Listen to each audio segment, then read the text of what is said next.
Baik, Assalamualaikum warahmatullahi wabarakatuh. Eee, Apa kabar Kakak? Sehat? Alhamdulillah sehat sekali hari ini. Alhamdulillah, ini pertemuan kita yang keempat di Tetap Maya, tapi di LMS tidak terasa sudah mau sebulan, Kakak ya. Sudah mau 1 bulan perjalanannya, pelan-pelan LMS, tetap dipantau, dicek, kemudian dikerjakan, Kakak. Karena nanti dari LMS lah yang menentukan, Kakak. Begitu juga dengan kehadiran, karena semua persentase kehadirannya segala macam itu sudah algoritmanya itu dari LMS. Jadi semua LMS. Baik, Kak, ini pertemuan kita hari ini kita akan membahas tentang langsung saya spin modul 1.3. Kalau Kakak sudah melihat modul itu tentang pembelajaran yang berdiferensiasi yang berpusat kepada peserta didik, Kak ya. Share screen saya nampak, Kak ya?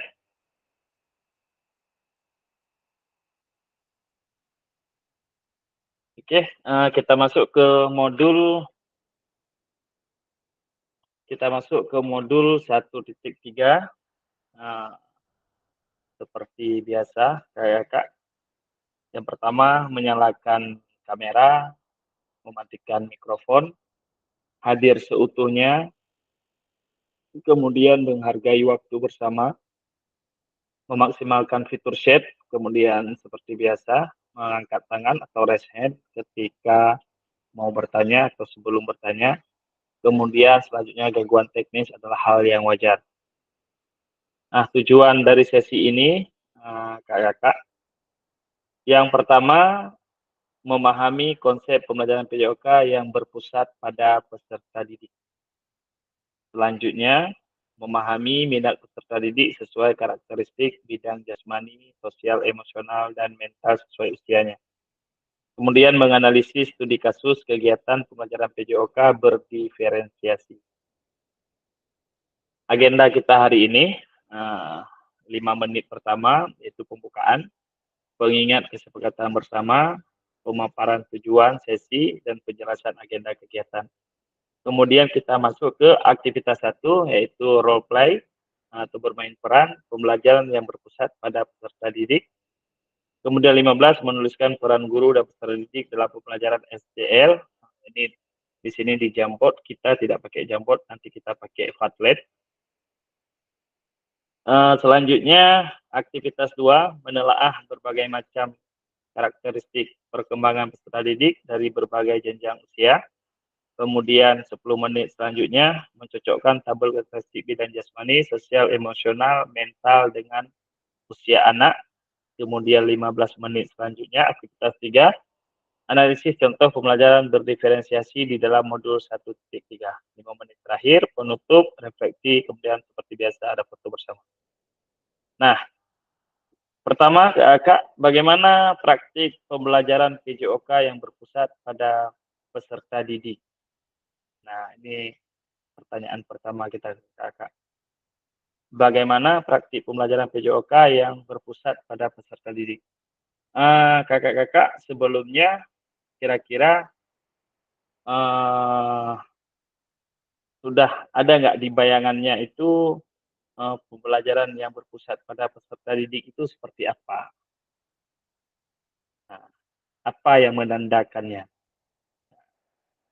Kira-kira kakak-kakak, bagaimana nih? Kita berdiskusi dulu bagaimana praktek pembelajaran PJOK yang berpusat pada peserta didik. Pada dasarnya itu seperti apa? Atau kira-kira sudah pernah kita lakukan, kadang-kadang nggak tahu atau kelupaan, oh ini berpusat kepada peserta didik apa enggak ya? Atau pembelajaran ini keinginan guru. Nah, ini keinginan guru, anak harus melakukan. Nah, gimana nih maksudnya yang praktek pembelajaran PJOK yang berpusat pada peserta didik? Kira-kira boleh menulis di kolom chat, Kak. Mungkin karena masih di warung, boleh. Nah, Kak Jupri sudah menulis ini, menyesuaikan pembelajaran dengan kemampuan peserta didik. Oke, silakan Kak Zul mungkin bisa menulis, Kak Habibi, Kak Muhammad Wali Al-Khalidi mungkin bisa menulis, Kak. Boleh di kolom chat aja.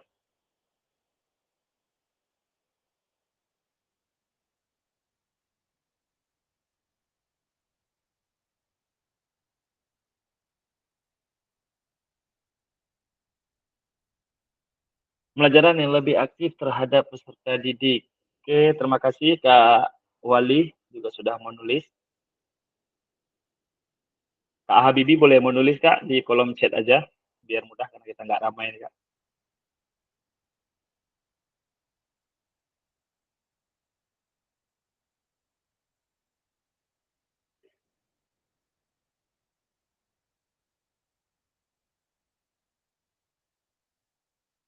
Kalau dari keterangan Kak Jufri, menyesuaikan pembelajaran dengan kemampuan peserta didik. Nah, berarti kira-kira Kak Jupri bisa memberikan ini sedikit Kak Jupri, bayangannya seperti apa? Mungkin maksudnya ini.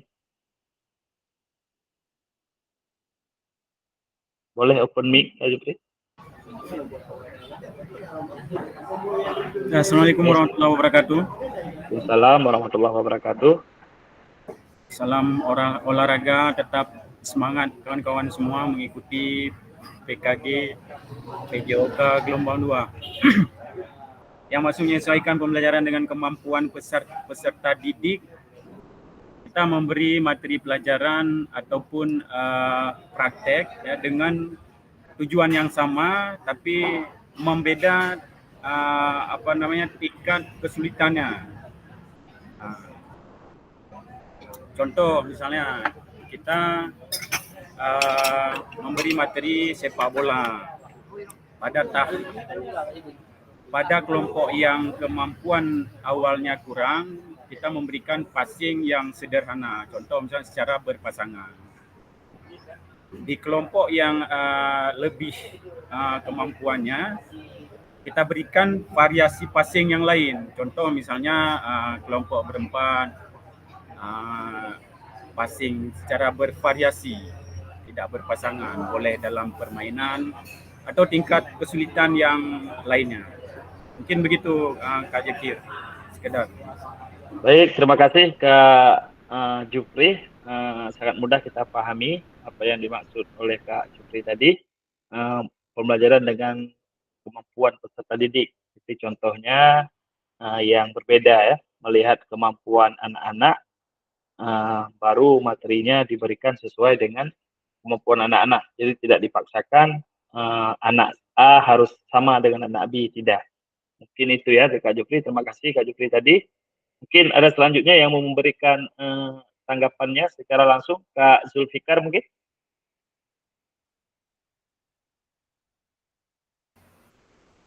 Baik, terima kasih Kak Jakir. Assalamualaikum warahmatullahi wabarakatuh. Salam.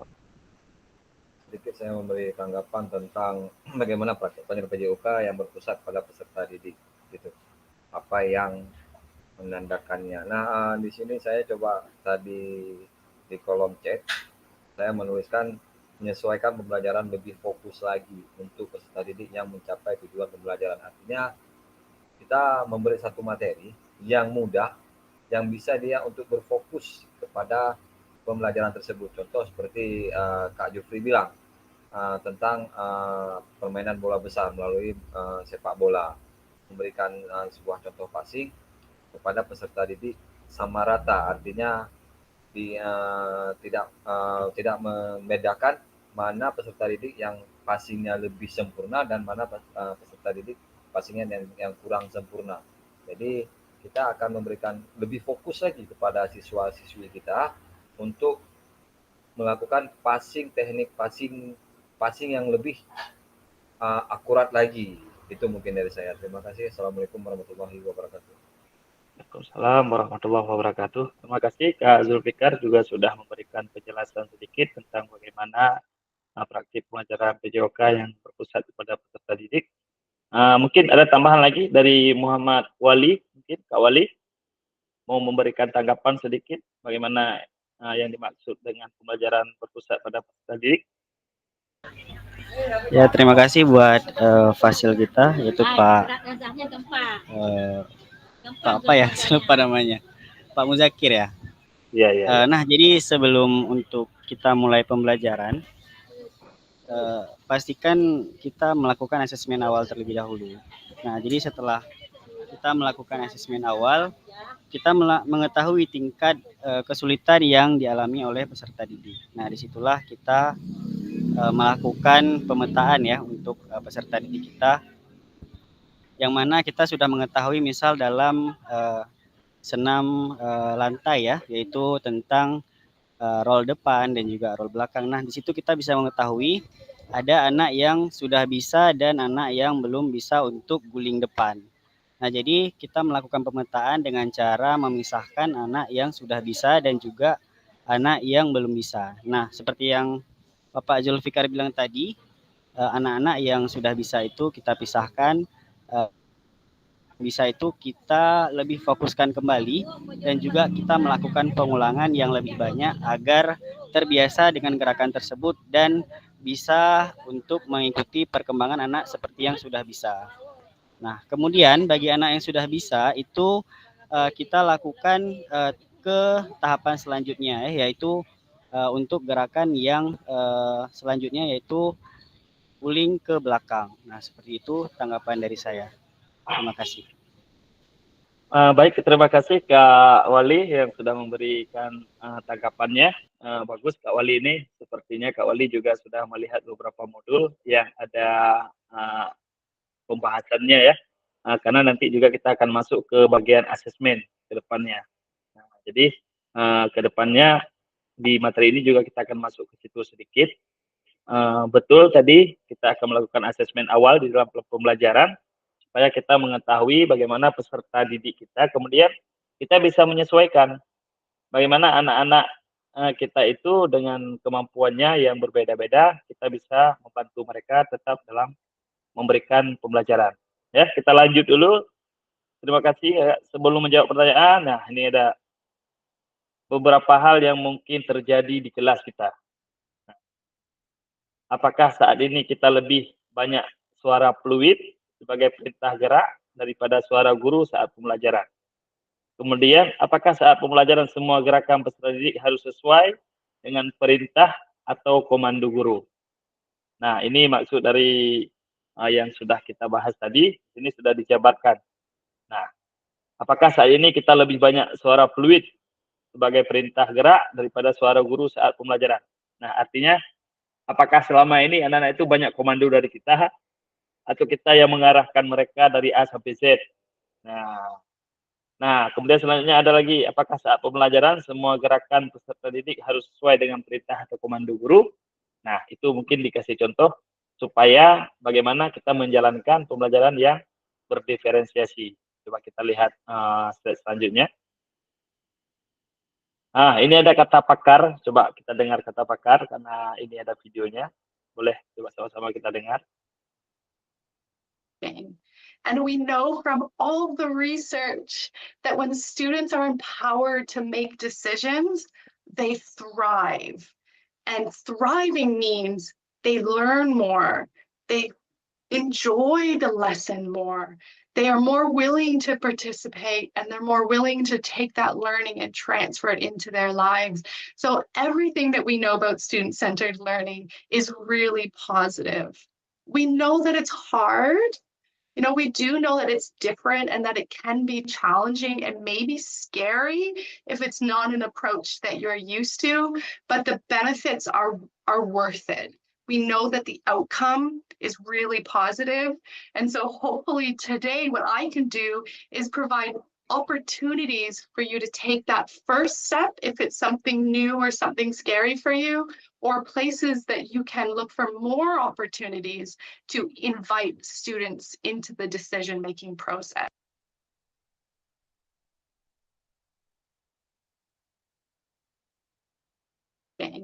And we know from all the research.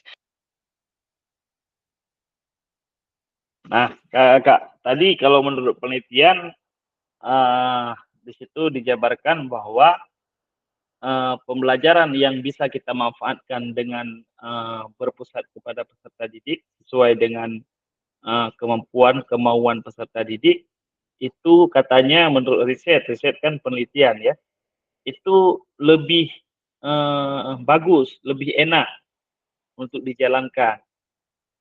Nah, tapi ada ujungnya tadi di penelitian itu, walaupun itu berat, kan itu bahasanya tadi ya, walaupun itu berat untuk dijalankan. Nah, karena kalau pembelajaran memang yang berpusat pada peserta didik, itu memang agak berat, Kak. Karena kita harus melihat keseluruhan anak kita, 32 anak kita satu kelas, kan lumayan itu, Kak. Kalau ada 32 karakter, kan lebih susah lagi kita ini, kalau memang mau kita terapkan, ya. Tetapi itulah yang diharapkan kepada kita, walaupun tidak maksimal, bagaimana ke depannya kita itu bisa menerapkan pembelajaran yang berpusat kepada peserta didik. Jadi tidak hanya dikomando oleh guru. Jadi anak-anak itu bisa lebih aktif, bisa melakukan olahraga sesuai dengan yang dia senangi, ya. Bukan yang dia inginkan bebas, tidak, tetapi yang dia inginkan dan bisa nyambung dengan materi yang kita berikan. Misalnya salah satunya begini, Kak. Ya, kita ambil contoh yang paling mudah, Kak, ya. Misalnya di pemanasan. Di pemanasan aja kita ambil sebelum ke materinya. Di pemanasan, kalau di dalam pembelajaran yang berpusat pada peserta didik, ya diharapkan anak-anak itu menyenangi apa yang dia lakukan, tidak terpaksa. Nah, mungkin di pemanasan akan lebih mudah untuk kita lakukan ke anak-anaknya. Bentuk pemanasan misalnya, kita bisa kasih bebas ke anak-anak. Mungkin ada clue yang sudah kita tahu. Ini ada 5 atau 7 bentuk pemanasan. Misalnya anak-anak, boleh kalian ini ambil, mau pemanasan yang mana nih? Nah, jadi anak-anak itu bisa seperti game melakukan pemanasannya. Jadi tidak harus pemanasannya ikuti semua 1, 2, 3, 4, 8 atau sesuai arahan komando. Nah, jadi kalau bisa kita bentuk, anak-anak ini bisa kita bentuk pemanasan awalnya misalnya dengan gerakan-gerakan yang dia senangi. Yang penting tujuannya kita dapat. Nah, itulah PR untuk kita Kak. PR untuk kita ini bagaimana kita memikirkan pemanasan itu. Karena untuk memikirkan pemanasan juga butuh energi, kita butuh tenaga, butuh planning yang bagus. Jadi kalau selama ini di saya mungkin bisa saya lakukan beberapa hal yang sederhana aja. Saya itu kadang-kadang sering melakukan pemanasan per kelompok gitu, Kak. Jadi saya bagi kelompok, nanti di kelompok itu saya jadikan ketua-ketuanya. Nah, coba kelompok ini diskusi sama-sama pemanasannya seperti apa yang mau dilakukan. Nah, kadang di situ saya tengok ada kelompoknya yang beda-beda gitu. Jadi ada kelompok A itu melakukan pemanasannya dengan teknik mereka sendiri. Jadi pemanasan misalnya kita suruh main game. Coba kelompok ini main game, buat game satu. Tahu itu, Kak, anak-anaknya tahu. Cuma kadang-kadang kita tidak terlalu mengeksplor mereka biar lebih cepat kita pikir. Jadi kadang-kadang anak-anak itu tahu kalau kita bagi kelompok, coba kelompok ini buat pemanasan game, gimana caranya? Tahu. Jadi kelompok 1 buat game A, kelompok 2 buat game B. Jadi anak-anak itu bisa kita bebaskan untuk mereka memilih apa yang mau mereka pilih, Kak, ya. Aktivitas 1, mari melakukan aktivitas role play berikut. Nah, di sini tadi Kak Wali tadi udah menjelaskan ya. Nah, ini kita lihat role play aktivitas pembelajaran yang sekarang yang harus kita pahami, yaitu capaian pembelajaran. Sini ada tujuan pembelajaran. Peserta didik memahami gerak fundamental. Peserta didik melakukan dan memahami gerak koordinasi dengan benar. Peserta didik mengetahui efek dari latihan yang dilakukan. Peserta didik dapat menganalisis efek latihan yang diberikan melalui perubahan denyut nadi. Nah, asesmennya, nah di sini ada asesmen. Jadi nanti ke depan di pembelajaran selanjutnya kakak itu akan ada modul yang kita buat atau sejenis RPP yang sudah sekarang disebut modul, akan ada asesmen. Dia duluan asesmen. Jadi kita duluan melakukan asesmen baru melakukan intinya. Jadi kita sudah mengetahui anak-anak ini. Asesmennya adalah melakukan safe dan pace assessment efek latihan yang telah dilakukan.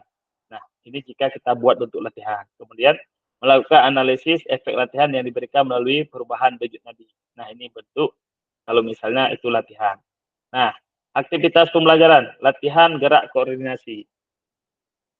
Nah, di sini ini ada tabel sebenarnya, tapi kita nggak pakai tabel, kita langsung aja nanti ya Kak. Nanti ada Padlet yang sudah saya siapkan. Pembelajaran latihan gerak koordinasi. Nah, di sini ada beberapa, itu ada nama kita, gerakan, denyut nadi awal, denyut nadi akhir. Nah, umpan balik mengenai gerakan. Yang pertama, kakak pilih nomor gerakan yang paling Bapak atau Ibu sukai. Catat pilihan gerakan Bapak Ibu. Yang pertama ada gerakan kombinasi, membungkuk dan menekuk. Kemudian ada jumping jack, ada lari di tempat, ada gerakan silang tangan menyentuh jari kaki, loncat di tempat. Nah, ini bentuk gerakannya Kak. Nah, sebenarnya ini sepertinya kita banyak di warung kopi Kak ya. Tidak mungkin ini kita suruh lompat orang-orang ini. Nah, ini untuk sekedar kita ketahui aja Kak. Ini kita ada tugas sebenarnya ini. Tugasnya adalah untuk menghitung denyut nadi ini Kak. Nah, untuk menghitung denyut nadi awal. Kemudian setelah kita hitung denyut nadi awal, nanti ada gerakan, ada 5 gerakan yang disediakan. Kita boleh memilih agar kita tahu denyut nadi akhir. Ya kan? Kita kakak-kakak kasih contoh aja ini satu. Mungkin nanti siapa yang nggak di ini ya.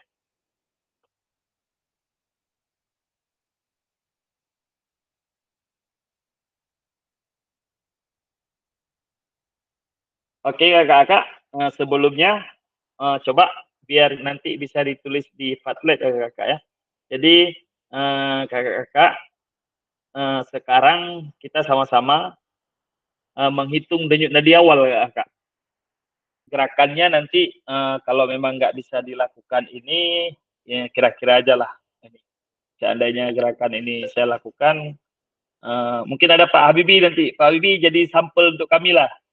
Kak Habibie ya. Kak Habibie di rumah ya. Ya kan?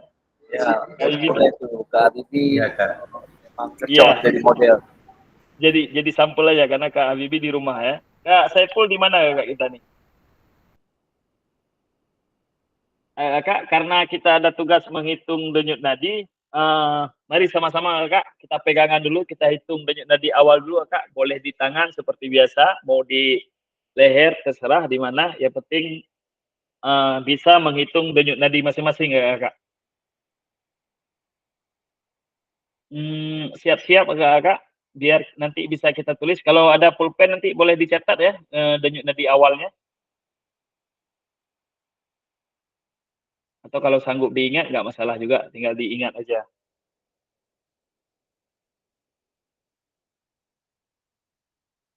Oke Kak, sudah dapat untuk kita hitung denyut nadi? Silakan Kak, mau di tangan, mau di leher, bebas, mau di mana. Yang penting nanti kita punya jawaban di denyut nadi kita.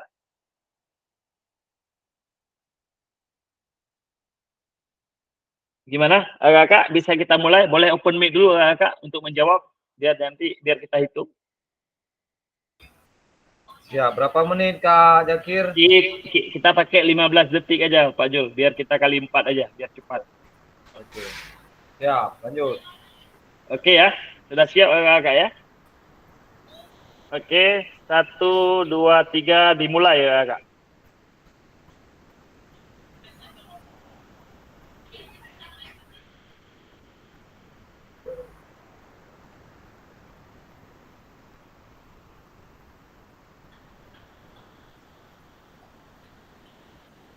Oke, selesai Kak.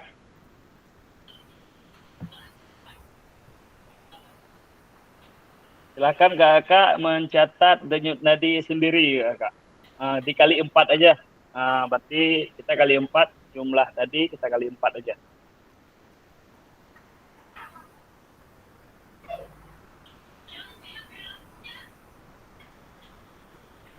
Sudah dicatat kakak ya. Sekarang ini ada contoh. Bentar lagi kita minta Kak Habibie aja nih, karena di rumah. 76. 76 Kak Habibie ya? Ya, 76. Oke. Kak Habibie boleh pilih satu contoh Kak Habibie untuk jadi sampel kami Kak. Dari gerakan ini Kak. Satu aja. Biar bisa. Jogging ke depan. Boleh Kak. Boleh. Terus saya lakukan terus. Kalau boleh Kak Habibie lakukan sekali biar bisa dihitung denyut nadinya Kak. Denyut nadi setelah pemanasan awal. Berapa menit? 15 ya? Hitung ini aja Kak, 2 kali 8 aja Kak. 2 kali 8 ya? 2 kali 8 aja. Biar udah. Terima kasih Kak Habibie. Ini yang lainnya di warung kopi semua nih. Pilih salah satu aja Kak, mana yang mudah. Pakai baju dulu biar ayo bentar.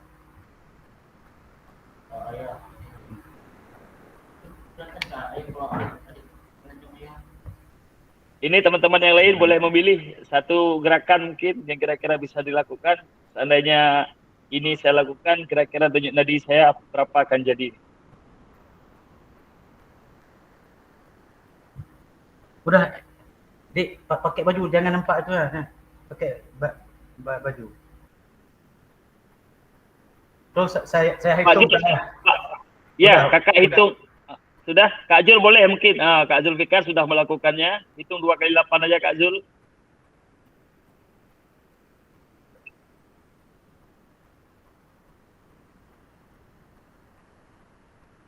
Oke, Kak Zul.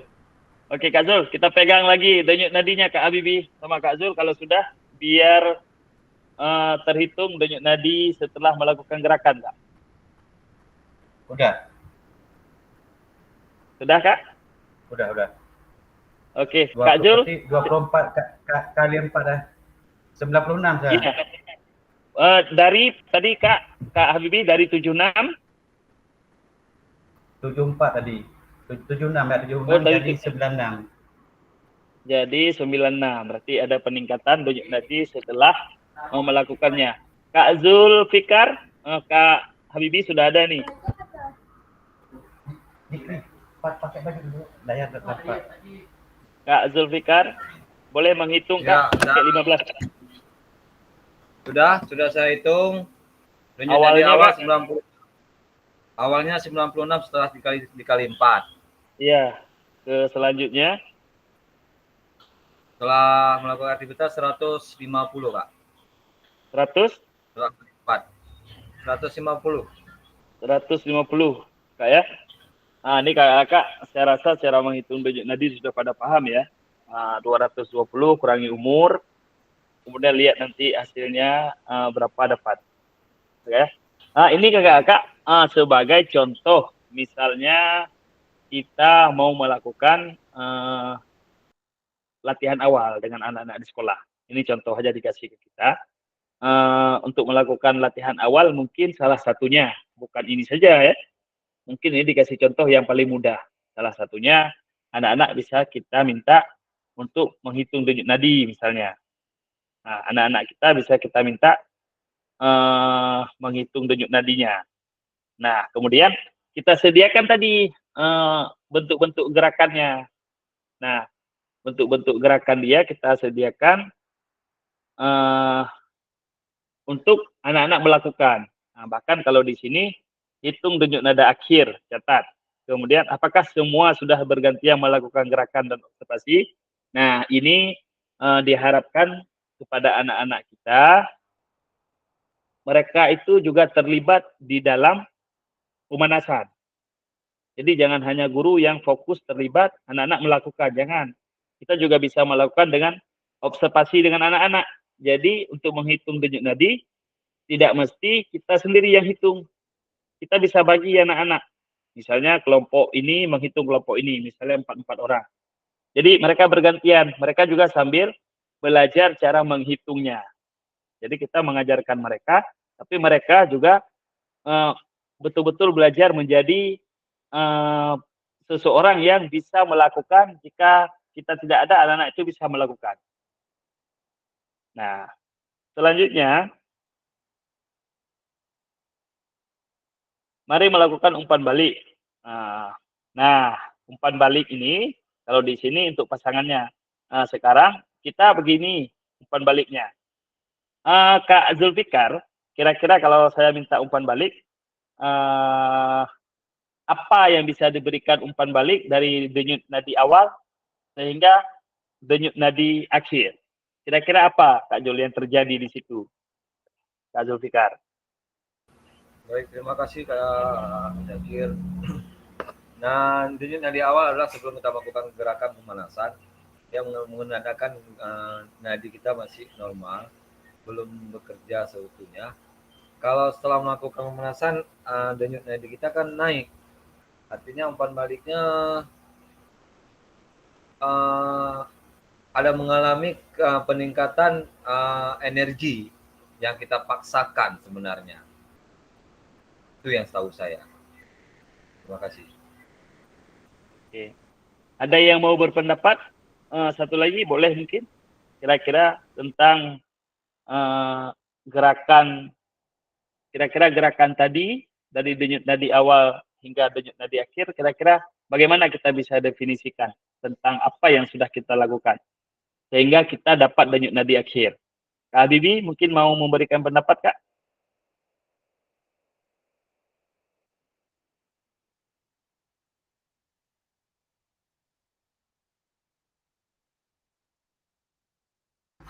Halo Kakak, ulang lagi Iya, Kak. pertanyaannya. Gini, Kak. Kira-kira, Kak, apa yang terjadi setelah kita melakukan gerakan dari denyut nadi awal kita misalnya 76 tadi sehingga ke 96? Kira-kira apa proses yang terjadi di situ? Karena sebelumnya itu tes denyut nadi awal, berarti denyut nadi awal itu sebelum melakukan aktivitas. Setelah melakukan aktivitas baru bertambah denyut nadi karena kita di situ sudah ada aktivitas, sudah merasa capek gitu Kak.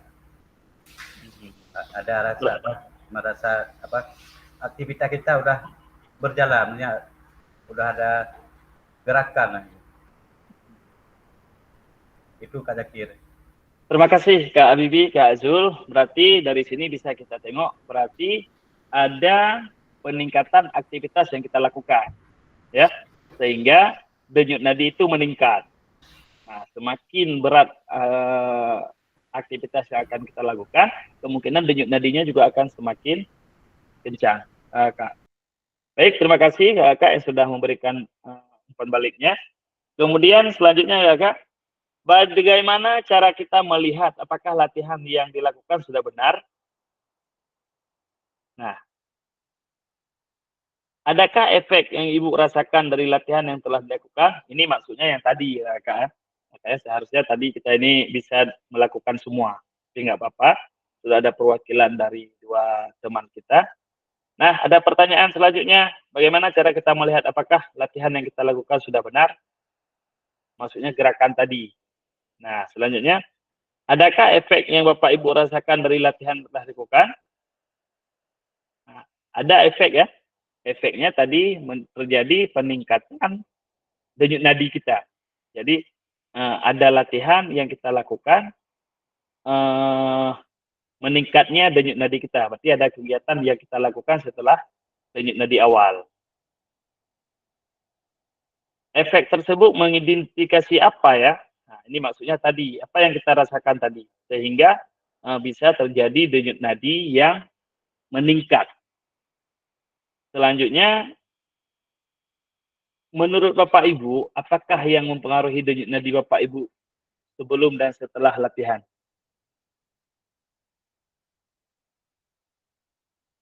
Nah, dia tanya di sini, apa yang mempengaruhi denyut nadi Bapak Ibu sebelum dan setelah latihan?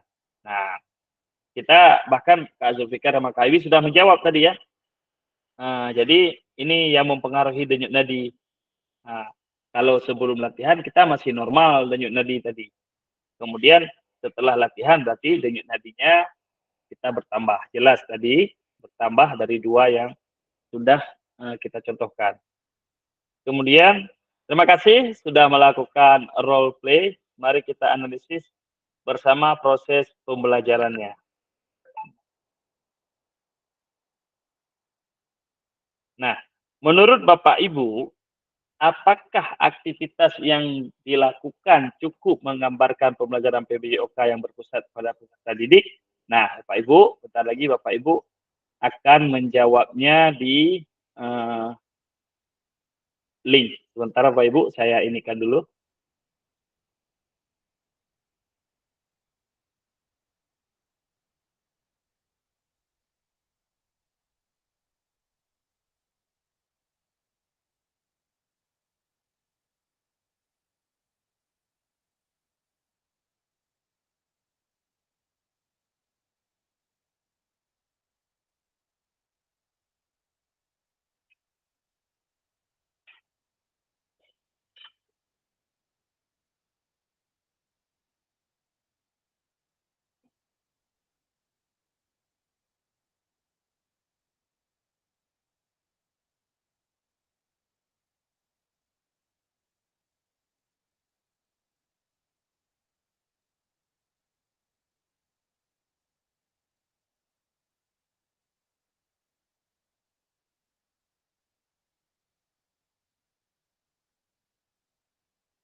Oke, kakak-kakak boleh melihat di pertanyaannya, kakak. Pertanyaannya masih ini. Menurut Bapak Ibu, apakah aktivitas yang dilakukan cukup menggambarkan pembelajaran PJOK yang berpusat pada peserta didik? Kenapa? Ini yang dimaksudnya tadi, yang tadi ya, yang sudah ada contoh aja, yang 5 tadi. Kira-kira dengan 5 gerakan tadi itu, apakah akan berpusat pada peserta didik? Nah, kemudian silakan kakak memberikan jawaban. Kalau memang berpusat, kenapa gitu, kak ya? Saya kirimkan ini kita. Silakan kakak boleh masuk ke, silakan klik seperti biasa kakak. Jangan lupa setelah klik tambah nanti tulis nama kakak ya. Pertanyaannya sama, ini tidak saya hilangkan dulu. Pertanyaannya, apakah ada masukan untuk perbaikan pembelajaran? Nah, silahkan kalau kakak kira-kira, oh kalau gerakan tadi saya rasa saya mau menambah ini, supaya anak-anak lebih banyak variasi. Silakan. Kak, silakan ke Padlet yang sudah saya bagikan.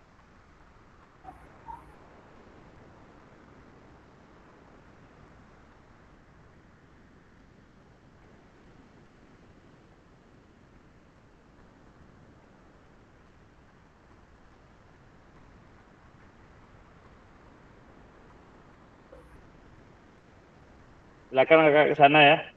Lebih agak-agak cepat sedikit kakak memberikan jawaban di Padlet agar kita bisa lanjut. Tinggal klik aja seperti biasa.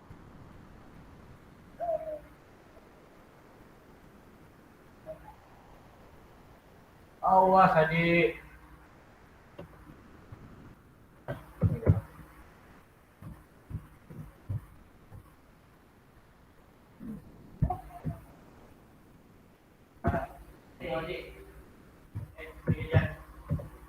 Ini duitnya.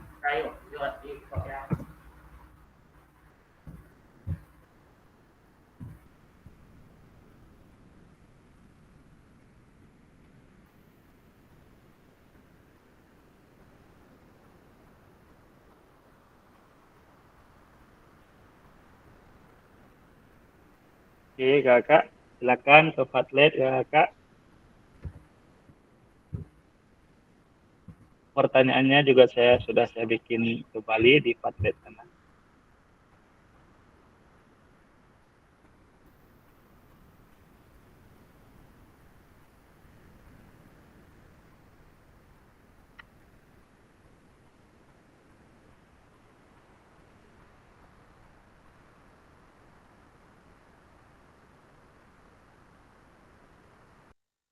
Baik, ini Kak Zulfikar sudah menjawab. Silakan kakak yang lain.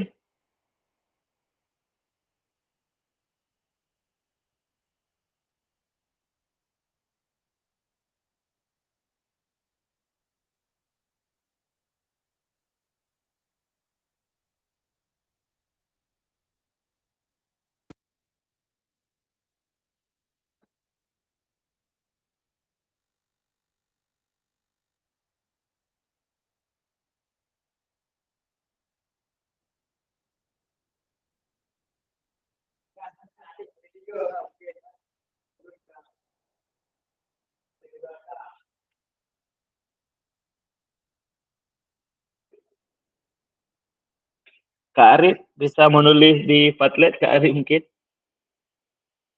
Di Padlet yang sudah dibagi, Kak Arif.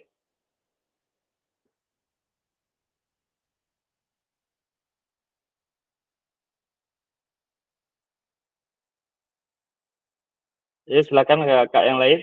Menulis. Ini kalau bisa kakak-kakak dipindahin tabelnya kakak, jangan ditempel di punya orang kakak. Coba kakak-kakak taruh kursor di situ, kakak pindahin kakak. Biar tidak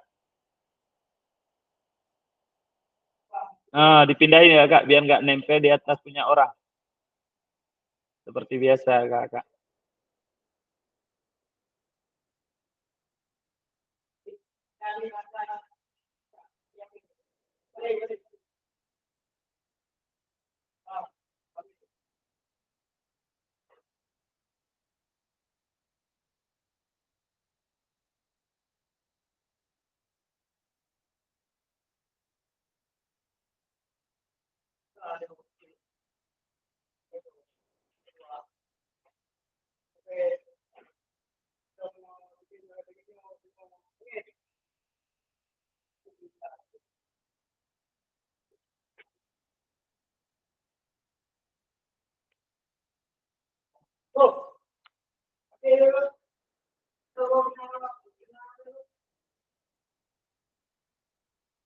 Oke kakak, baru 3 orang nih yang menulis.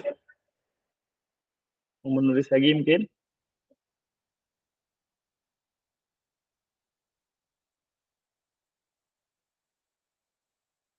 Ini ada lagi nih.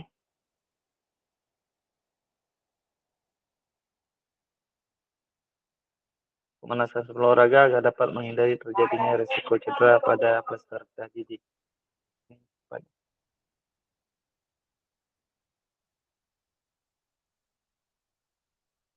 Kak Jufriza juga sudah menjawab karena memberikan kesempatan memilih gerakan yang berbeda menurut minat dan bakat peserta didik.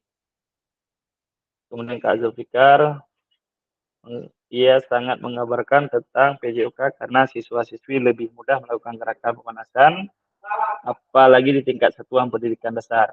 Oke, Kak Aziz, jawabannya ya, karena menghitung denyut nadi melibatkan siswa secara langsung dalam aktivitas fisik, memungkinkan mereka untuk mempraktekkan dan memahami konsep detak jantung serta hubungannya dengan aktivitas.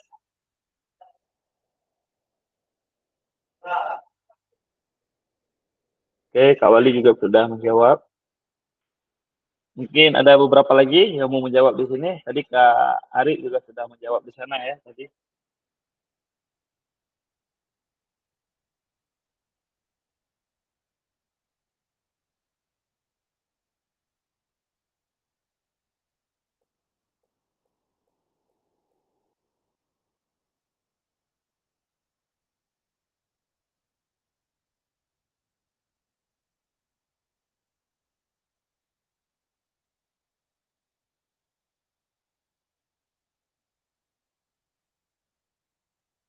Oke, Kak Ari. Kak Saiful boleh digeser Kak, diletak ke samping. Oh boleh, nggak menempel. Terus Kak Sunardi juga sudah menjawab. Uh, Tadi ada punya siapa nih ketempel satu, coba digeser. Mungkin punya Kak Nardi, boleh digeser Kak, letaknya Kak.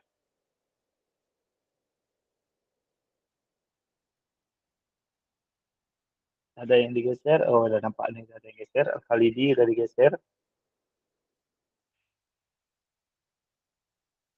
Kak Saiful, sepertinya ada punya Pak Muhammad Arif tadi di situ ya. Digeser Kak, ditaruh yang rapi ke yang tidak menempel punya orang. Kak. Jangan jauh kali nanti hilang. Oke, pas. Oke. Nih Kak Wali juga sudah, Kak Sunardi juga sudah, Kak Muhammad Arif juga sudah. Aktivitas yang saya lakukan berpusat pada peserta didik karena tujuan pemanasan yang dilakukan adalah untuk mengukur denyut nadi awal peserta didik. Oke, kesempatan untuk memilih untuk bentuk gerakan exercise. Bagus, Pak Kak Saiful, kegiatan yang jelaskan pimpinan besar akan berpusat pada siswa jika dipilih. Oke, berarti kakak setuju ya dengan pertanyaan ini ya. Aktivitas yang dilakukan cukup menggambarkan pembelajaran. Berarti setuju ya, hampir semua ini setuju bahwa pembelajaran yang awal tadi itu adalah yang berpusat kepada peserta didik. Karena dari jawaban kakak kita tengok, ini bisa kita rangkumkan bahwa ketika siswa diberikan pilihan, dia bisa memilih mana gerakan yang dia lakukan dan mudah dan dia senangi. Nah, intinya ke situ, kakak ya. Terima kasih sudah menjawab, Kak. Kita lanjut ke tahap selanjutnya.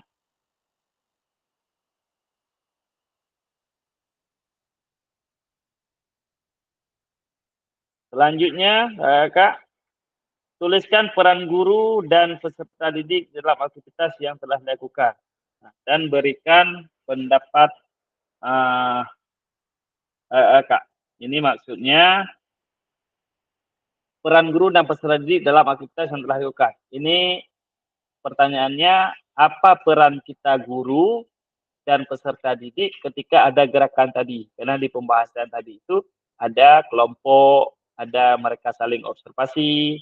Nah, ini ada pertanyaannya, tuliskan peran guru dan peserta didik dalam aktivitas yang telah dilakukan. Ini pertanyaannya kakak. Boleh langsung dijambot tadi kakak, tidak saya ubah judul lagi. Kakak boleh langsung menulis kembali kak. Silakan ditambah lagi. Tinggal pertanyaannya merujuk ke ini. Apa peran guru dan peserta didik dalam aktivitas yang dilakukan? Dan berikan pendapat ibu. Nah, jadi ini pertanyaannya kakak. Apa peran guru ketika yang seperti pemanasan tadi kita lakukan? Melakukan pemanasan tadi, apa peran guru di situ? Dan apa peran peserta didik? Boleh kakak langsung menulis di Jamboard tadi, atau di Padlet tadi, boleh langsung menulis di situ, tapi kakak jangan menempel di atas punya yang tadi ya, kakak boleh geser. Dia juga boleh langsung ke bawah, dia nggak penuh, boleh langsung ke bawah.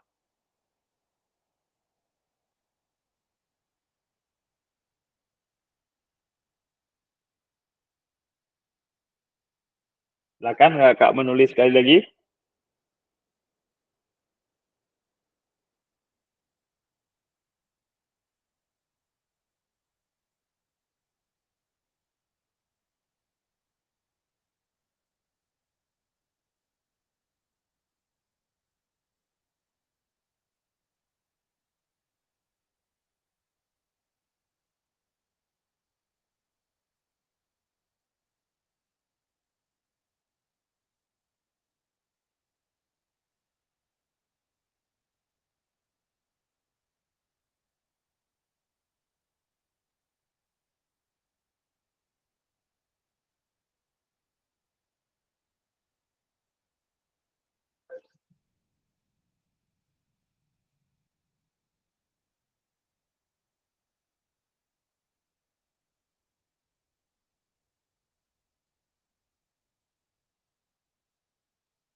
Oke, silakan kakak menulis.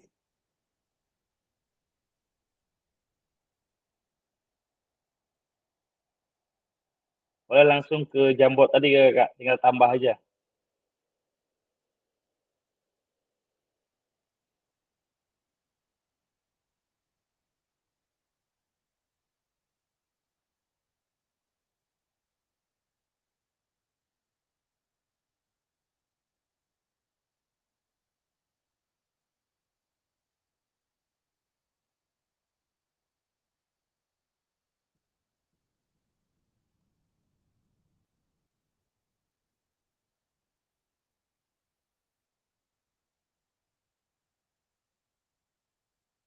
Oke, Muhammad Wali sudah menulis ini.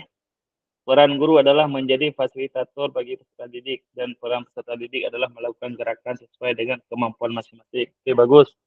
Kak Wali sudah menulis, mungkin teman-teman yang lain boleh lanjut menulis. Itu kakak-kakak, kita di situ bisa kasih beda warna, ada pilihan warnanya, mau hijau, kuning, atau apa, boleh kakak ubah. Yang penting, jangan ditempel di atas punya teman-teman.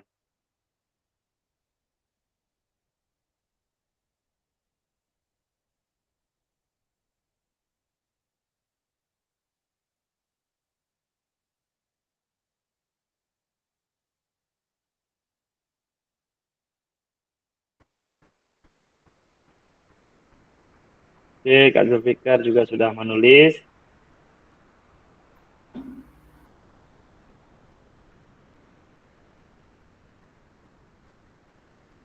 Silakan kakak boleh langsung menulis.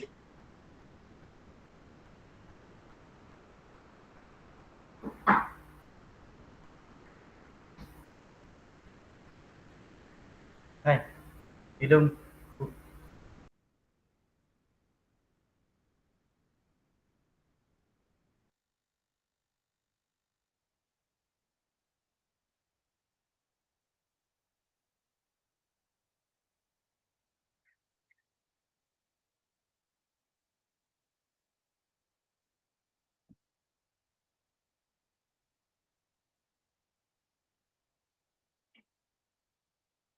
Oke, silakan kakak.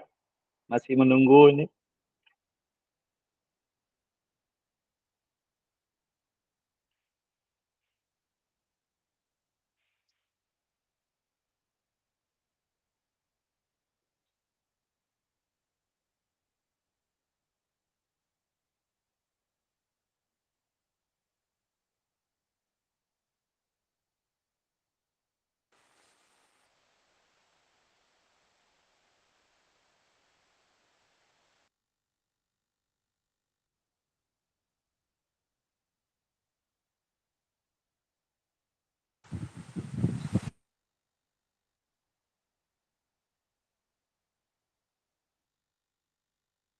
Ini kakak yang sudah menulis, sudah mulai masuk ke layar kakak. Kak Jufrizal juga sudah menulis kembali.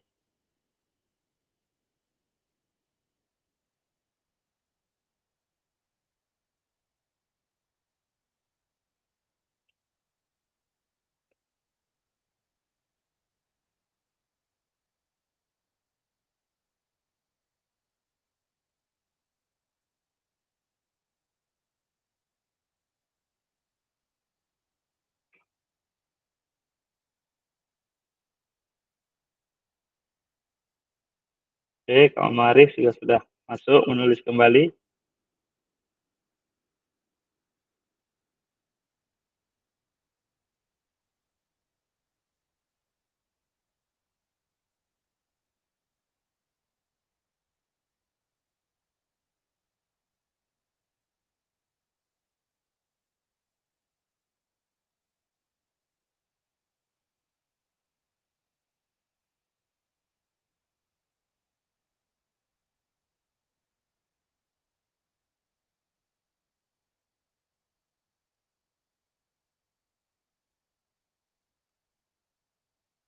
Oke kakak, masih ada yang menulis?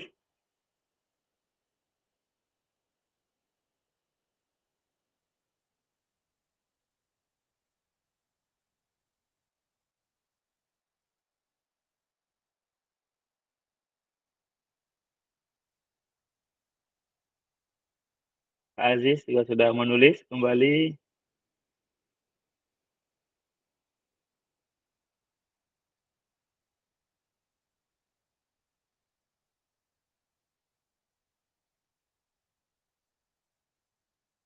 Oke, Kak Sumardi juga sudah menulis. Kak Aziz juga sudah menulis.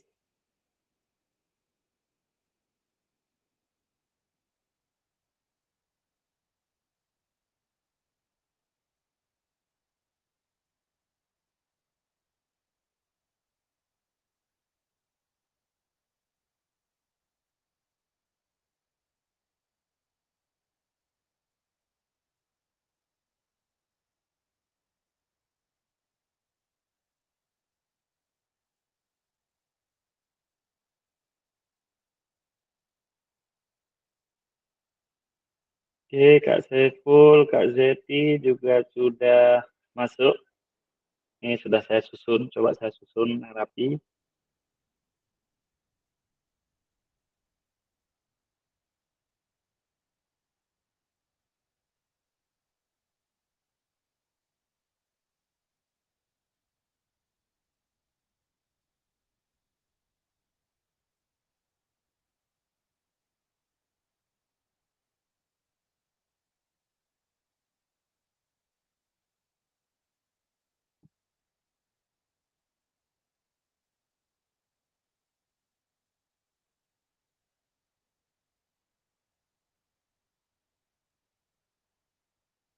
Oke, Kakak, terima kasih sudah banyak sekali yang menulis. Ini jadi bahan untuk kita, apa yang sudah kita tulis ini. Ini tidak saya bacakan satu-satu lagi, tapi saya sudah menyimpan pendapat Kakak yang sudah ditulis di Padlet barusan, Kakak. Selanjutnya, Kakak, berbagi pengambilan keputusan bersama peserta didik. Coba kita dengarkan apa yang What's dibahas di important ini. here is that we're sharing the decision making, right? At the end of the day, that's what student-centered learning is. We're thinking about the student first. So we're looking at where is their skill level, what are their strengths, what are their areas for improvement. And that comes from a relationship with your students. So knowing your students helps you to plan the appropriate movement skill that meets them where they're at so that you can progress their learning. But it also means that we invite them into the decision making. So we share the decision making, and that's the key word that I want to emphasize today. We don't give away the decision making. So it's not that you don't have any control anymore and students have all the control. That's not what we're saying. There's a sharing of that responsibility.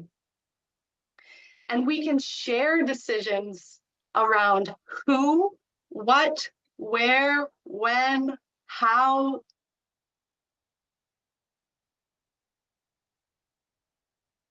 Nah, Kakak, di video singkat ini, What's important here is that we're sharing the decision making, right? At the end of the day, that's what's nah, di video singkat barusan di sini kita diajak sebagai seorang guru juga bisa melibatkan siswa dalam pengambilan keputusan. Nah, artinya peserta didik ini tahu apa yang harus dia lakukan di bagian mana tanggung jawab dia di dalam pembelajaran. Nah, jadi jangan semata-mata hanya kita yang koordinir mereka melakukan. Jadi jangan. Jadi kita diharapkan di pembelajaran ini, bagaimana kita melibatkan peserta didik itu di dalam pengambilan keputusan. Misalnya kita mau buat materi apa, kita bisa melibatkan mereka. Bagaimana kalau materi ini kita lakukan? Apakah kita sanggup melakukannya atau ada ide? Atau ada bayangan lain? Atau misalnya kita mau buat lari, apakah di sini cocok untuk kita lari? Mungkin ada tempat yang nggak cocok. Dari kasat mata kita cocok, tapi anak-anak mungkin bisa melihat, Pak, tidak cocok di situ, Pak. Nanti ada perintangan ini, ada kayu ini. Jadi di dalam pembelajaran kita diharapkan bisa melibatkan peserta didik di dalam setiap mengambil keputusan. Nah, itu harapannya. Nah, jadi mereka juga menjadi partner bagi kita di dalam melakukan pembelajaran. Nah, di sini ada pembahasan yang sudah ditulis, peran guru dan peserta didik dalam pembelajaran SCL. Ya. Ini SCL ini Student Central Learning, itu pembelajaran yang berpusat kepada peserta didik.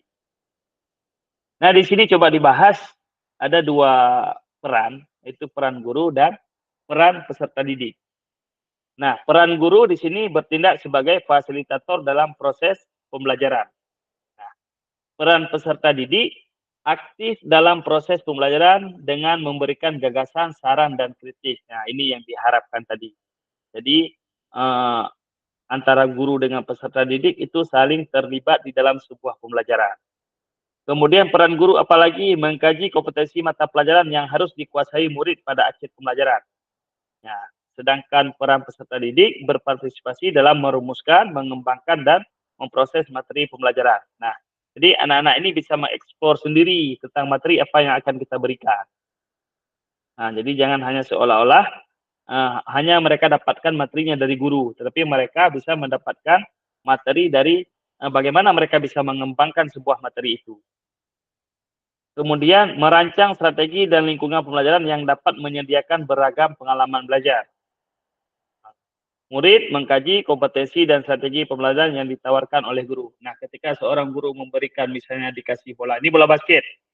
Nah, anak-anak itu diharapkan bisa, oh dengan bola basket ini yang diberikan guru, kita bisa belajar ini loh. Kita bisa dribble tanpa harus kita kasih tahu. Jadi dia bisa mengeksplor sendiri. Kita bisa mengatur apa yang harus dia belajar. Nah, itu juga kembali lagi ke keadaan sekolah kita, kakak-kakak ya. Ini hanya sebuah materi, tapi pada akhirnya tetap kembali lagi ke kitanya. Kadang-kadang sekolah kita ya anak-anaknya nggak sampai pemikirannya ke situ. Nah, misalnya anak-anak juga nggak connect, mereka harus bagaimana. Kadang-kadang ada juga yang seperti itu, kakak. Jadi menyesuaikan saja. Ini hanya yang diharapkan. Kemudian guru bisa membantu murid mengakses informasi, menata dan memprosesnya untuk dimanfaatkan dalam memecahkan masalah hidup sehari-hari, permasalahan hidup. Nah, artinya sampai ke keadaan dia juga dipertimbangkan ini guru.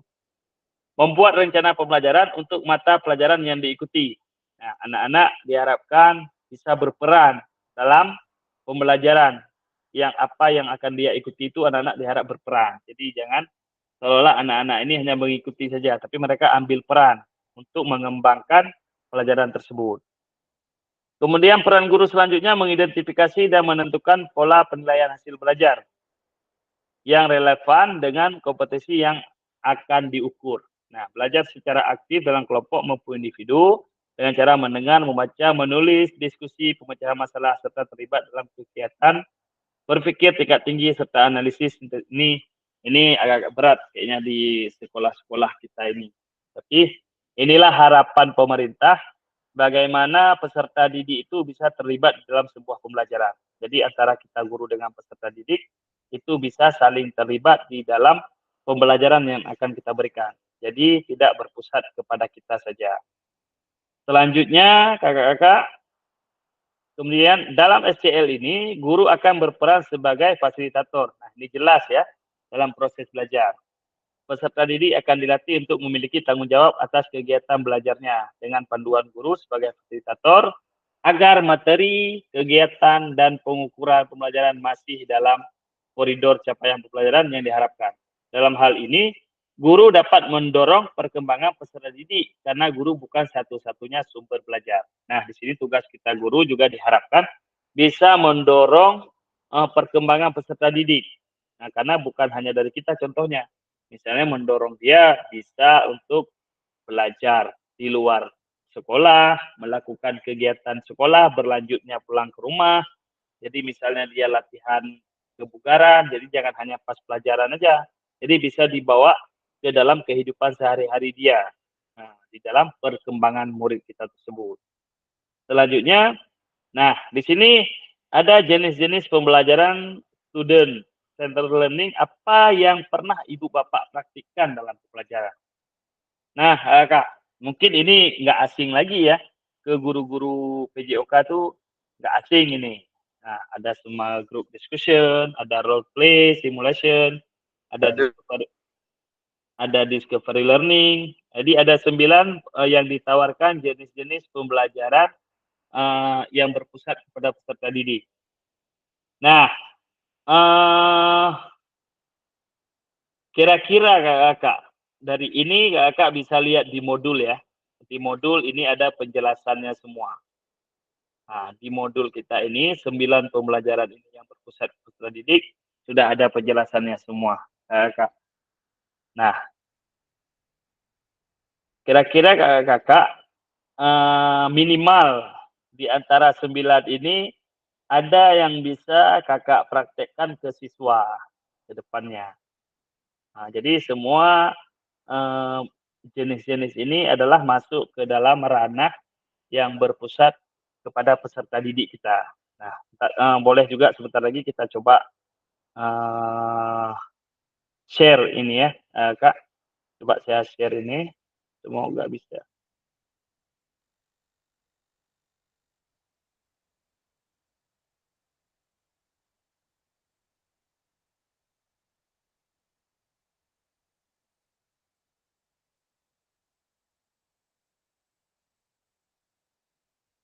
Nah, Kakak, nampak Kakak ya? Ini sudah saya coba buat di dalam bentuk ini sekilas saja, nanti bisa kita baca di modul kembali Kakak. Ini sekilas saja jenis-jenis pembelajaran SCL. Nah, yang pertama Kakak ada small group discussion. Nah, di sini diharapkan kita bisa ada diskusi kelompok kecil penjelasannya. Pembelajaran yang melibatkan diskusi dalam kelompok kecil untuk memecahkan masalah atau membahas suatu topik. Tujuannya adalah untuk meningkatkan pemahaman siswa melalui pertukaran ide, komunikasi, dan kolaborasi. Ini yang small discussion. Selanjutnya ada role play and simulation. Permainan peran dan simulasi. Metode ini memungkinkan siswa untuk bermain peran atau mensimulasikan situasi nyata. Dengan demikian, mereka bisa menggambarkan keterampilan seperti komunikasi, pemecahan masalah, dan pengambilan keputusan dalam konteks yang mendekati situasi sebenarnya. Nah, ini bentuknya permainan peran. Artinya anak-anak ini dalam pembelajaran bisa saja kita memberikan peran. Ini Kakak biasanya contoh, Kakak nampak dulu nggak ini ya? PowerPoint ini nampak nggak Kak?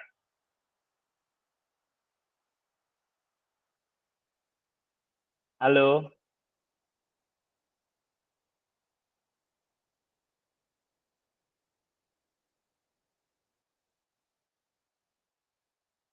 Kakak nampak yang ini? Boleh menjawab satu orang? Jaringannya ini agak... Nampak. Oke, lanjut ya Kakak. Ini sekilas saja Kakak. Kemudian ini role play ini kebiasaan kita Kakak kalau di sekolah mungkin sering kita lakukan itu, apalagi SMA. Ini bisa saja pembelajaran yang berbentuk bermain peran ini seperti misalnya ada eskul. Nah, itu juga pembelajaran untuk anak-anak.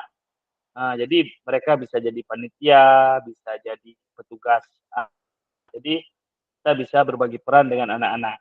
Buat sebuah event, anak-anaknya terlibat semua, itu juga bagian dari sebuah pembelajaran.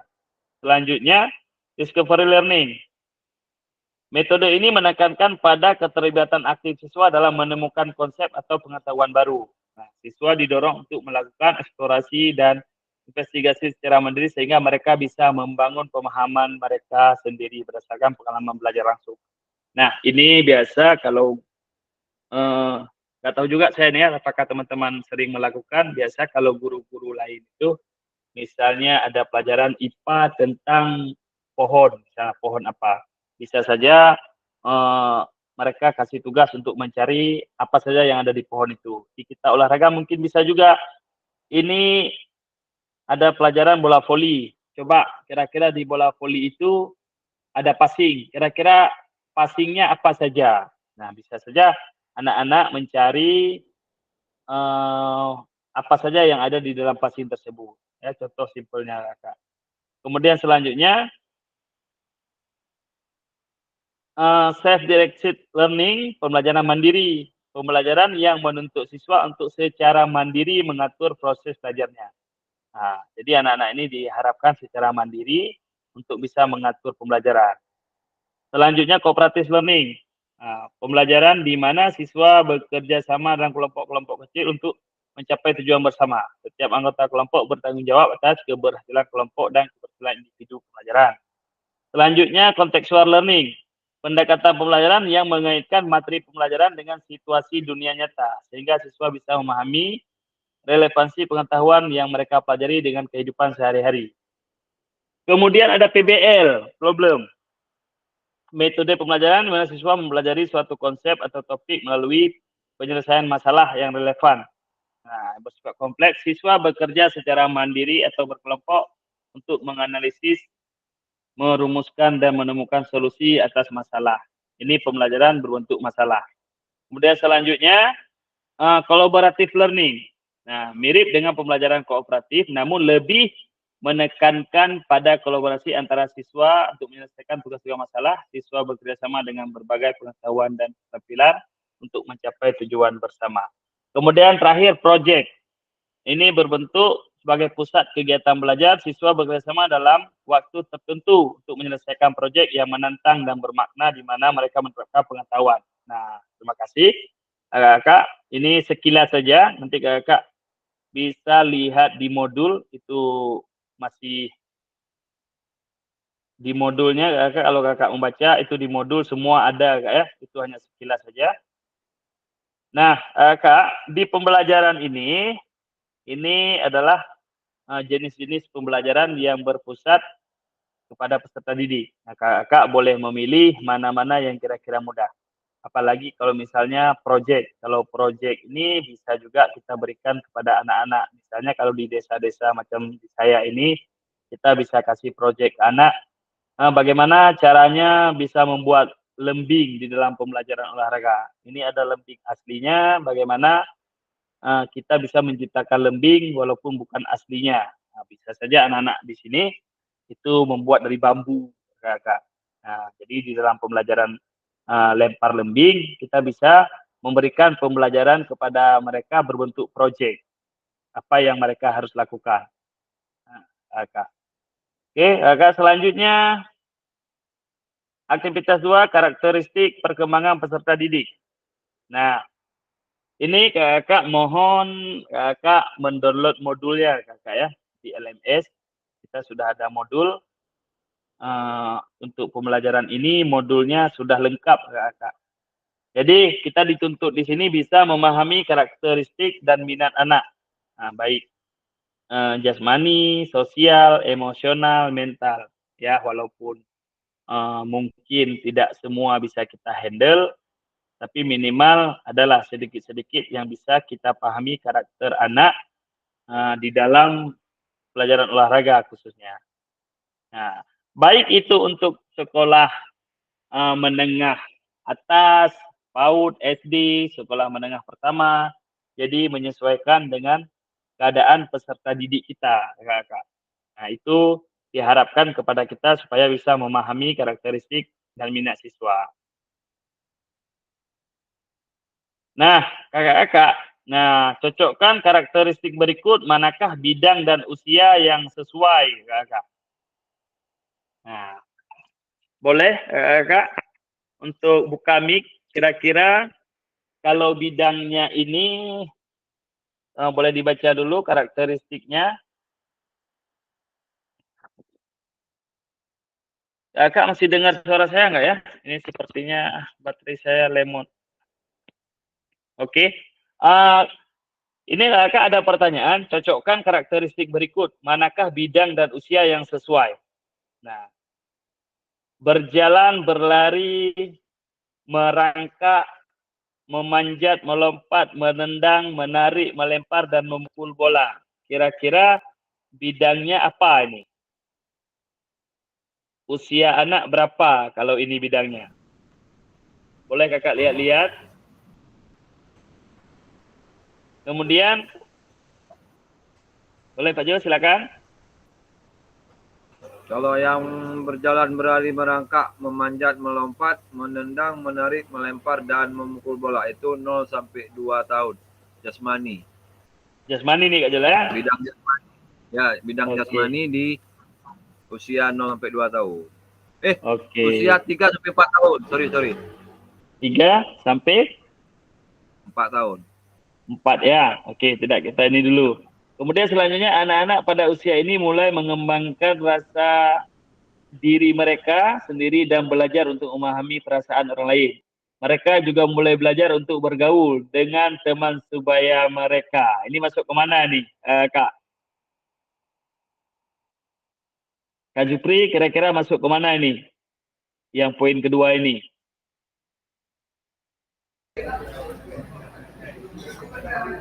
Memahami perasaan, berarti emosional. Ke emosional ya Kak Jupri ya? Ya. Ke emosional berarti umurnya Usia kira-kira 12 sampai 18. 12 sampai 18 tahun ya. Oke, terima kasih Kak Jutri. Kemudian selanjutnya, mereka mulai mengalami emosi yang lebih intens, seperti kemarahan, kesedihan, dan kecemburuan. Mereka juga mungkin mulai mengalami tekanan, teman sebaya, dan tantangan sosial lainnya yang dapat mempengaruhi emosi mereka. Nah, kira-kira kemana ini? Masih ke emosional atau gimana? Ada yang mau jawab?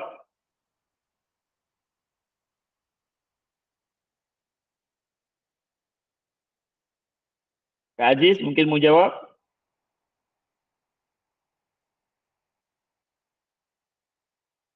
Kak Nardi mungkin mau memberikan jawaban, Kak Nardi, kira-kira poin ketiga ini masuk ke mana?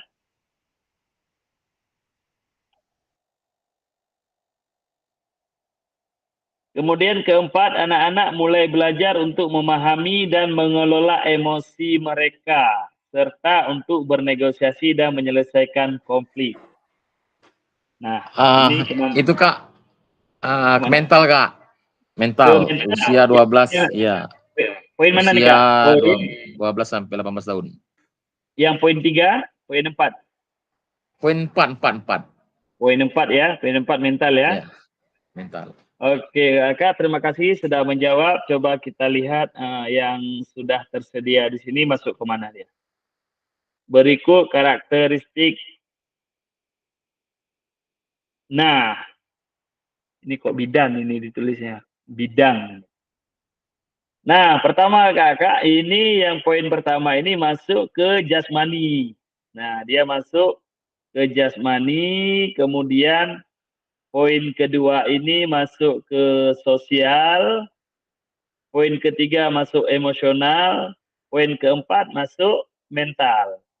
Ya, ini jelas sudah ada panahnya, Kakak bisa tengoknya. Nah, jadi kemudian jasmani masuknya di usia 0 sampai 2 tahun ini, Kak Zul. Jasmani dia masuk 0 sampai 2 tahun. Kemudian sosial masuk di umur 5 sampai 6 tahun dia sudah mulai belajar. Kemudian emosional 6 sampai 12 tahun dia sudah bisa merasakan emosionalnya nih 6 sampai 12 tahun. Kemudian mental juga masuk di 6 sampai 12 tahun. Kemudian nah, ini karakteristik yang ada di aktivitas jasmani. Kemudian ada aktivitas sosial, kemudian emosional serta mental. Kak. Selanjutnya, mari kita diskusi. Apa pentingnya guru mengetahui karakteristik peserta didik? Bagaimana cara mengakomodasi berbagai karakteristik minat peserta didik dalam pembelajaran? Nah, Kak, boleh ini menjawab pertanyaan ini, Kak. Kita sambil diskusi, kita tidak gunakan kelompok, kita langsung aja di sini biar lebih mudah. Ini menurut pertanyaan pertama, apa pentingnya guru mengetahui karakteristik peserta didik? Nah, Kak Zeti mungkin atau Kak Sri mau memberikan jawaban, Kakak?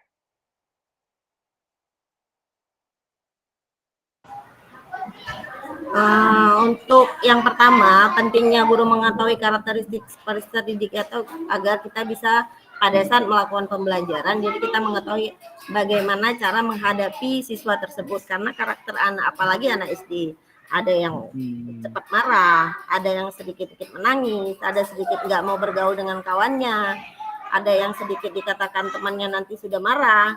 Jadi dengan mengetahui karakteristik siswa ini, kita dapat oh anak ini dibawa ke kelompok yang mana, anak ini harus bergaul bagaimana, anak ini harus bagaimana kita memberikan pembelajarannya, anak ini harus bagaimana kita mendekatinya. Demikian Kak Zakir. Terima kasih Kak Zeti, jawabannya luar biasa ya. Ini senior kali udah di guru PJOK ini.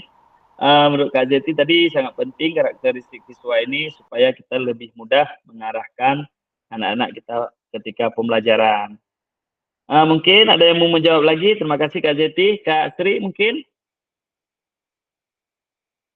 Mau menjawab yang satu menambah juga boleh, yang dua juga boleh, Kak.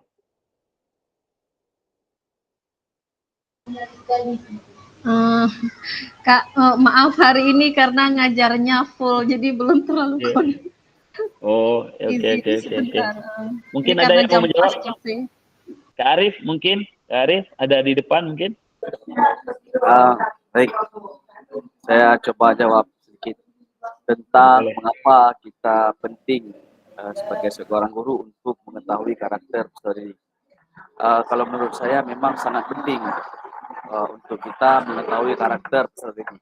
Karena kenapa? Ini adalah salah satu cara kita untuk memilih metode pembelajaran sesuai dengan kebutuhan dan minat mereka. Jadi metode yang kita terapkan ini harus sesuai dengan karakter peserta didik yang ada di tempat kita. Makanya itu penting untuk mengetahui karakter peserta didik. Yang kedua, bagaimana cara kita melakukan bagaimana cara mengakomodasi berbagai karakter peserta didik dan minat peserta dalam pembelajaran, yaitu mungkin dengan cara melakukan asesmen awal terlebih dahulu. Dengan cara kita memberikan beberapa pertanyaan untuk mengetahui bagaimana minat mereka. Jadi dari situ kita bisa menerapkan metode pembelajaran sesuai dengan kebutuhan yang mereka inginkan. Seperti itu, Kakak. Oke, terima kasih Kak Arif, luar biasa jawabannya, mudah kita pahami dan bisa kita terapkan mungkin di anak-anak. Mungkin ada satu lagi yang mau menjawab, satu lagi boleh diskusi yang soal ini. Kak Nardi mungkin bisa, atau Kak siapa ini yang mau memberikan satu tanggapan lagi yang bisa open mic?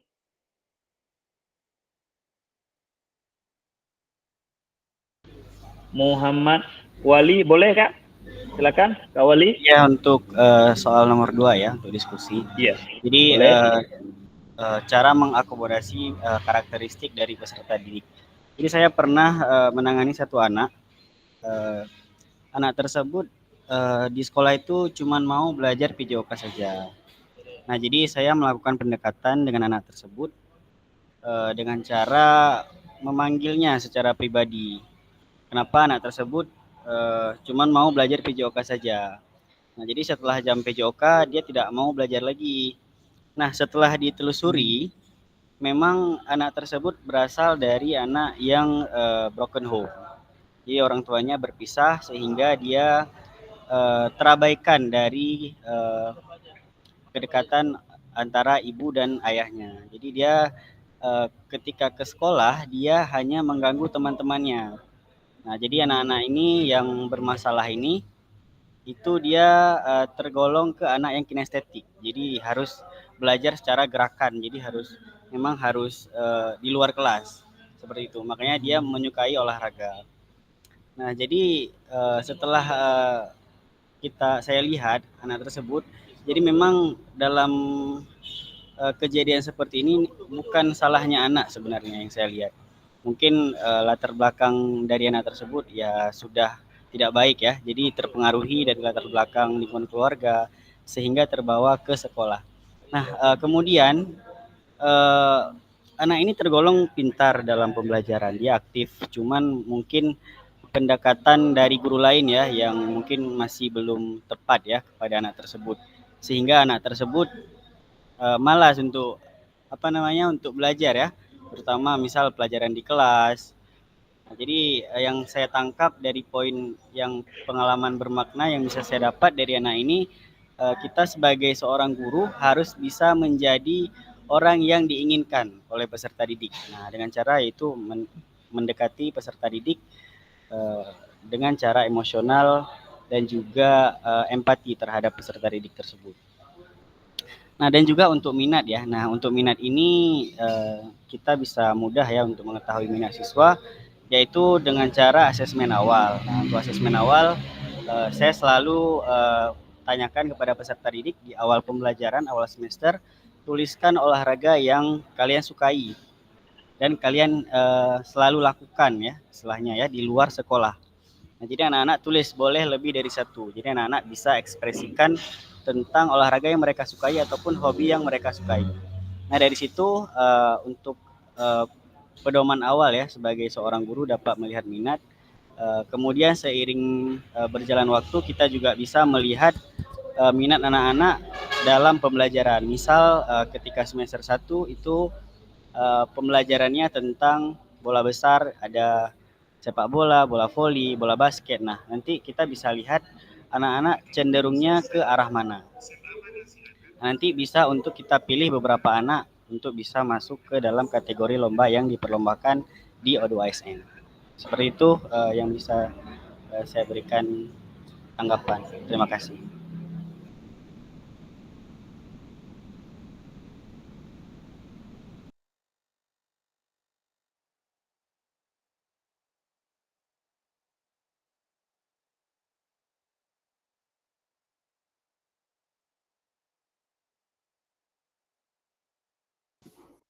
Baik, terima kasih Kak Wali, luar biasa.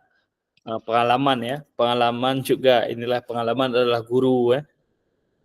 Saya rasa Kakak ini paham semua apa pentingnya mengetahui karakteristik ini, kemudian bagaimana cara mengakomodasi itu.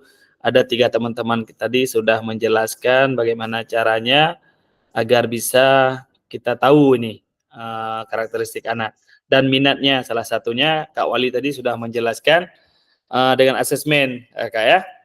Saya rasa ini bisa kita lanjut, Kak ya. Atau ada yang mau lagi? Atau kita lanjut aja, saya rasa paham ini. Kemudian selanjutnya Kak, pembelajaran 3. Pembelajaran berdiferensiasi dalam PJOK. Di sini dijelaskan, pembelajaran berdiferensiasi adalah usaha guru untuk menyesuaikan pembelajaran di kelas untuk memenuhi kebutuhan belajar individu murid. Itu Tomlinson, ya. Nah, di sini Kak, ada 3 diferensiasi yang harus kita pahami. Yang pertama itu ada diferensiasi konten. Diferensiasi konten ini merujuk pada strategi membedakan pengorganisasian dan format penyampaian konten. Konten adalah materi pengetahuan, konsep, dan keterampilan yang perlu dipelajari peserta didik berdasarkan kurikulum. Nah, ini yang dimaksud dengan diferensiasi konten.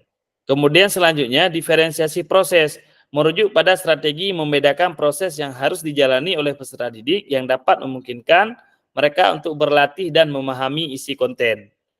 Kemudian diferensiasi produk, merujuk pada strategi membedakan produk hasil belajar murid, hasil latihan, penerapan, dan pengembangan apa yang telah dipelajari. Nah, ini berbeda ya, ada 3 ini yang harus betul-betul kita pahami. Coba dibaca-baca nanti, dipahami apa yang dimaksud dengan ketiga diferensiasi ini. Nah, kemudian setelah membaca dan berdiskusi situasi pembelajaran 1 dan 2, dan contoh langkah-langkah pelajaran diferensi di LMS, ini sebenarnya ada di LMS Bapak Ibu, yang saya suruh masuk tadi untuk mengisi di situ Kak ya, ada forum diskusi di sana. Kemudian adakah kendala yang Bapak Ibu alami dalam melakukan strategi pembelajaran berdiferensiasi? Nah, mungkin ini belum kita lakukan Kak ya. Gagasan baru apa yang Ibu dan Bapak dapatkan dari contoh penerapan strategi berdiferensiasi di dalam modul? Nah, kembali lagi ke modul Kak. Jadi Kak, saya mohon boleh itu modul dibaca-baca, dilihat-lihat. Ada juga ruang diskusi di sana, bisa sama-sama kita menulis di sana. Jadi bisa kita tulis, kemudian nanti kita diskusi. Mungkin ada teman-teman yang bisa juga memberi jawaban nanti di sana Kak. Kemudian setelah sesi ini, nah, unggah hasil refleksi modul 1.3 di LMS. Gunakan pertanyaan refleksi untuk menulis refleksi Anda. Di sana nanti Kak, ada di LMS itu keterangannya, apa yang harus kita lakukan. Ya, Bapak Ibu ya. Pokoknya ini kakak-kakak masuk ke LMS Kakak. Sambil istirahat dari 20 menit atau apa, baca LMS, lihat apa yang harus dikerjakan, kalau ada silakan dikerjakan, kalau nggak ada silakan dibaca, next, lanjut. Nah, mungkin nanti ada tugas keterangan selanjutnya Kakak. Nah, yang penting ini tugasnya kakak, setelah sesi ini, unggah hasil refleksi modul 1.3. Di sana nanti di modul 1.3 silakan kakak lihat apa yang harus diunggah. Kemudian pada akhir sesi kita hari ini, satu, kita diharapkan memahami konsep pembelajaran PJOK yang berpusat pada peserta didik. Ini yang paling penting, kakak ya. Kita diharapkan bisa memahami bagaimana pembelajaran kita yang bisa berpusat kepada peserta didik. Kemudian memahami minat peserta didik sesuai karakteristik bidang jasmani, sosial, emosional, dan mental sesuai dengan usianya. Kemudian menganalisis studi kasus kegiatan pembelajaran PJOK berdiferensiasi. Terima kasih kakak-kakak. Untuk hari ini materinya kita selesai. Mungkin kakak sebelum kita akhiri ada di sini yang mungkin di poin kedua kak ya. Kira-kira poin kedua agak berat ya kakak. Kalau saya sendiri merasa ini berat untuk kita lakukan kakak. Karena kita di sini dituntut memahami minat peserta didik sesuai karakteristik bidang jasmani, sosial, emosional, dan mental sesuai usianya. Kira-kira kalau saya ini memang agak berat. Saya rasa teman-teman juga merasakan bagaimana kita harus menyesuaikan dengan begitu banyaknya siswa, begitu konfliknya siswa kita ya. Apalagi yang di perkotaan, yang siswanya konflik, yang karakternya luar biasa, beda-beda. Belum lagi karakternya yang pagi ada yang merokok mungkin, yang kita harus memilah. Kita lihat seperti Kak Wali bilang tadi, ada yang sosial dia di luar bagaimana, keluarganya bagaimana. Nah, di sini minimal kakak, minimal ya. Minimal setelah kegiatan seperti ini, minimal kita sebagai guru olahraga, karena saya rasa di sekolah itu hampir semua anak-anak itu sama guru olahraga paling dekat. Kakak merasakan itu sepertinya ya, juga merasakan yang sama ya. Dengan guru olahraga, anak-anak itu lebih agak sedikit terbuka. Untuk korek-korek anak-anak pun mungkin di guru olahraganya lebih mudah juga untuk korek anak-anak. Nah, minimal kita bisa memberikan pembelajaran yang berpusat kepada peserta didik, walaupun tidak semua karakteristik kita tahu, minimal adalah yang bisa kita tahu tentang anak tersebut, baik emosionalnya, baik mentalnya, apakah hari ini dia sedang down atau sedang apa, apakah hari ini emosionalnya dia baru siap berantem sama orang tua atau apa. Jadi jangan kita memaksakan sesuai dengan keinginan kita. Minimal itu kakak ya. Kemudian menganalisis studi kasus kegiatan pembelajaran PJOK yang berdiferensiasi. Ini kembali lagi ke kita kakak. Kita bisa menganalisis sendiri selama ini pembelajaran saya masuk kemana. Apakah pembelajaran saya ini masuk ke berdiferensiasi atau tidak. Atau pelajaran saya selama ini hanya berbentuk komando saja. Jadi saya komando anak-anak aja, main ini, main itu, ke sini, nggak boleh ke sana. Nah, jadi ini dikembalikan ke kita semua, kakak-kakak. Baik, kakak-kakak, saya rasa ini untuk hari ini. Mungkin ada pertanyaan, kakak, sebelum kita tutup? Kalau tidak ada, kakak, boleh buka kamera kakak, kita sesi foto dulu sekali kakak. Boleh buka kamera, yang penting kita ada foto ini. Sudah siap Kak Nardi? Mungkin bisa on Kak Nardi. Oke, 1, 2, 3. Oke, sekali lagi kakak ya. Boleh salam olahraganya mungkin, atau 1, 2, 3. Oke. Oke, terima kasih kakak. Saya stop rekaman dulu kakak.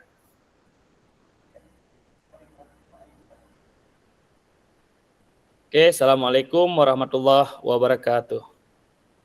Waalaikumsalam warahmatullahi wabarakatuh.